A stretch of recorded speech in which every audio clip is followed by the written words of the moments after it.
welcome back to Crafting with Crystal and Fun Freeman Fridays.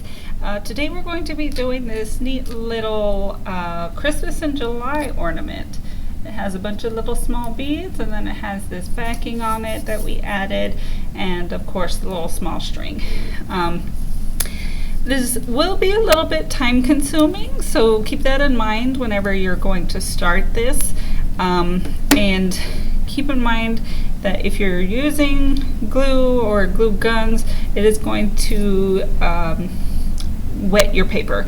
So you don't want printed paper. You do want like cardstock, something hard, something not flimsy. Of course. So of course what we're going to need today are our cardstock cutouts. I went ahead and made stars. But you can make anything you like, circles, hearts, anything. They even have beads like this in different colors, so if you want to make this into a starfish for Christmas in July, or if you even want to change the colors of red for hearts or blue for circles, it's whatever you decide you want to do. So again, we'll need our cardstock. We're going to need glue of some sort. I use this glue just so I can reposition the beads if I don't like the position that they're falling in, because beads will move around. That's why I'm not using hot glue or a hot glue gun, because once it's stuck, it's stuck. You'll need a little string to go ahead and put your little ornament on. I forgot to mention that I have a blank cardstock and a decorated cardstock. The decorated cardstock is going to go on the back of the blank cardstocks. And then if you have any, you're going to use tweezers and a bunch of these tiny little beads. I got these at the Dollar Tree, but you can get them at Michael's, you can get them at Family Dollar, I believe. Anywhere pretty much you can get a hobby crafting kind of deal going on. So let's go ahead and get started. Alright, so here is a little bit of a close-up of our craft here. It's all nice and shiny. I've been painting around it, so I've got some paint on there. I do also have paint on my hands and my fingernails. I craft way too much to have nice and neat stuff all over, so forgive anything that you see on the screen. So what we're going to do is we're going to start with our cutout, and of course we're going to make a little hole punch at the top where we want our centers to go. You'll do the same thing with your little decorated cardstock. But here I have an assortment of both white beads and I guess you could call them off-white. Can't really see that on camera, huh? Off-white, white. You can kind of see. But instead of doing full white like I did here, I'm going to go ahead and mix up the colors. And you will need a couple, if you're getting the smaller bags, you'll need a couple of them, so keep that in mind. If you have a place where you can get a large amount of them at the same time, by all means. So what I'm going to do is I'm going to start with my glue, and I am going to start right here in the center, just because I like to work my way out, and like there's no particular pattern that you have to do this in, you just start. But I'm going to go ahead and make a small circle there to start with and just start grabbing some beads. I am trying to make them, if you see here there's little holes on the either side because they are beads. I'm trying to keep them on their sides. I'm trying to keep the holes going side to side as opposed to up, because it will give it a better look. So you're going to want to stagger these big ones with small ones,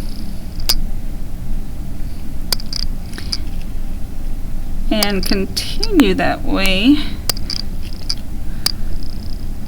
until you've got a good start here. You notice how I'm still kind of shifting these around so they can get a little bit closer to each other.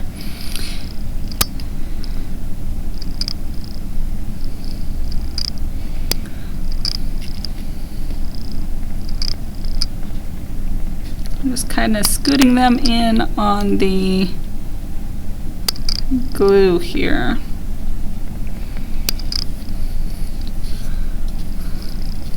If you run out of glue, just add some more.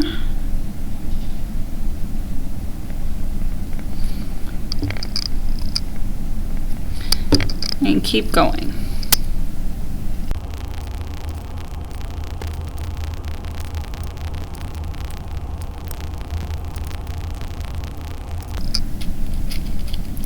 Don't be scared to just play with it. They don't have to be all big, they don't have to be all small. There are medium ones as well, but don't let the size of them keep you from doing anything you want. Just grab and poke. Unless you have a particular area where you need a small one so that they all fit nice and neat together, which I'll give you some examples right now. So here I started adding the smaller ones, and then of course I added the big ones to just kind of fill in the space because the smaller ones were getting to be a little bit too much around this area. And you'll notice that I kind of did that in these bigger areas where I started thinking that I didn't need the big beads. But I happen to like the look of the big beads in the middle of these.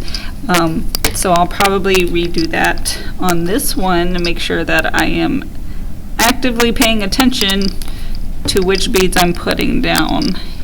But of course they don't have to be in a particular order.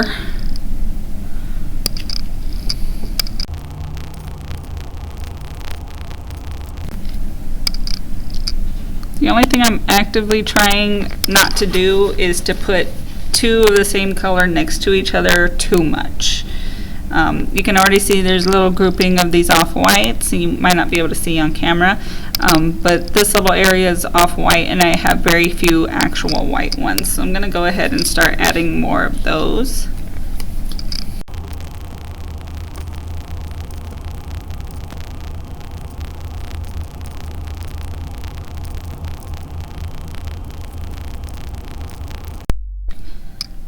Okay, so I did forget to mention also that as you're doing this, the glue is going to kind of, pull everything together, but as it does that and the beads start piling up, your star will start lifting up.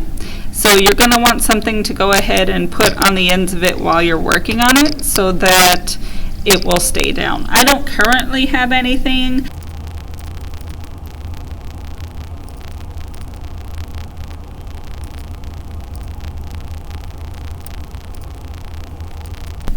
Also, don't worry about the glue that's going over your beads as you're pushing them in. This one's almost completely covered because the glue, this kind of glue, the Elmer's washable glue, will become transparent once it dries. So you'll be able to see all of it. I use the same one with this one, and you can't even see the spots where it's over the actual beads.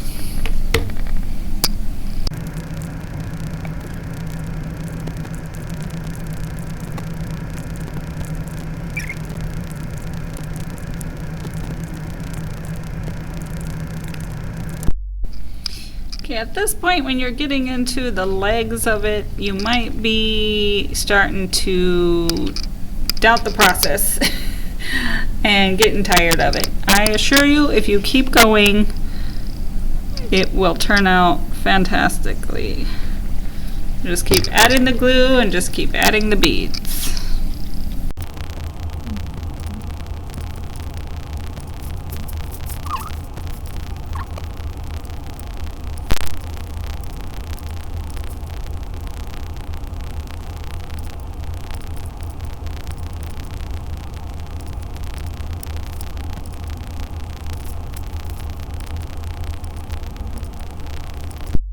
Okay, so you should finally be at your end here. We're going to go ahead and fill in that edge and make sure that we're going around the circle and not in the circle.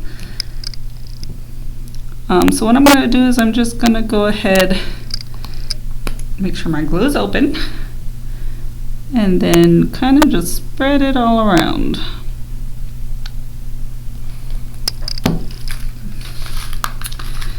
And again, we're not worrying about the type of things that are going in there except to fill in those small areas with the small beads.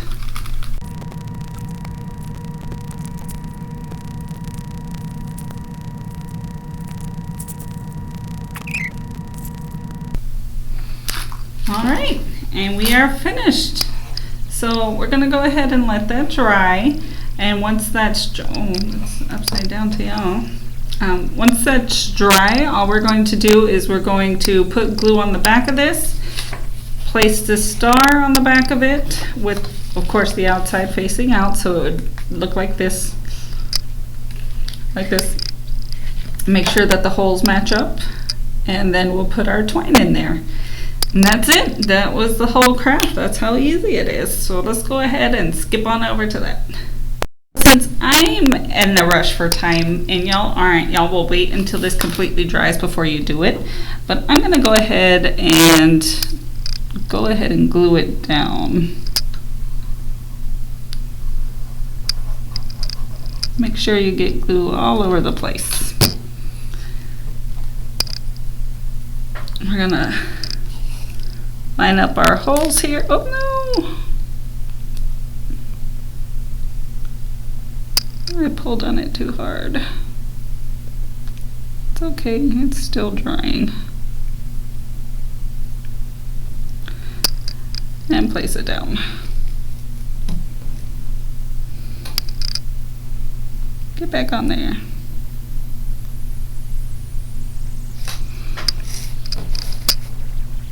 Just kind of shift it into place.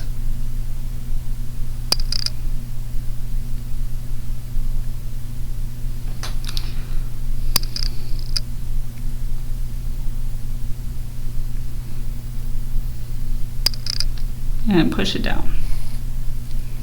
You can see there's some leftover glue there.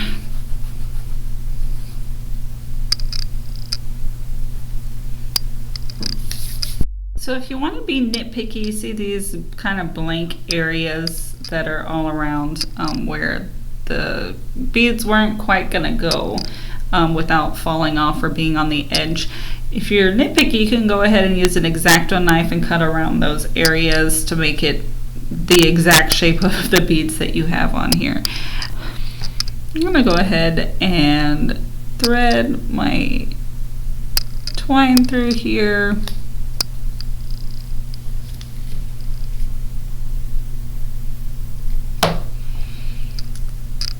Make a little knot.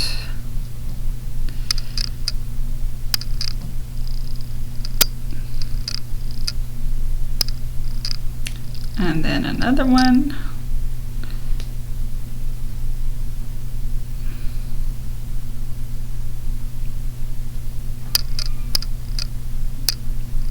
And that's it.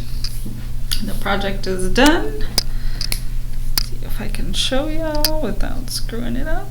There, see there's the back. There's the front. There's our little twine thing, and you can do this for Christmas in July. You can do this for Christmas in general. I do still have an amount of beads still left over here, so I can continue making smaller ones if I like. If you want to paint these pink and make it a starfish for like a Christmas in July craft, but there's so many different things that you could do with these, and even in this poor lighting you could see the white beads that you have here with the ivory beads that you have, and it kind of creates this nice little dreamlike effect. But that was the whole entire craft. Can you believe? Like, the only part that was tedious about this, of course, is laying the beads on there. There's another way that you can do it that may not come out the same way if you want to go ahead and just put glue flat on your paper, your star, your circle, and then kind of just dump your beads out on there. And then you may be able to, you know, shift them and move them however you want. I, however, did not want to do that because I didn't think it would fill in the tiny spaces with the tinier beads. I wanted to do it all by hand. So hopefully you want to do the same and have fun with this. As tedious as it is, it looks so nice when it comes out.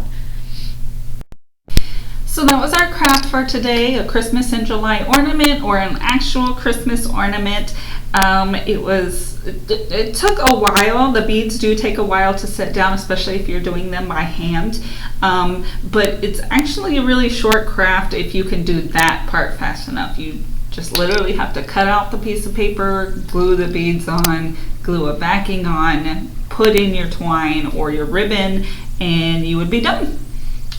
It's as simple as that. So hopefully you had fun watching me do this however slowly I did it over the couple of days that I did do it in, but hopefully you can do it in one.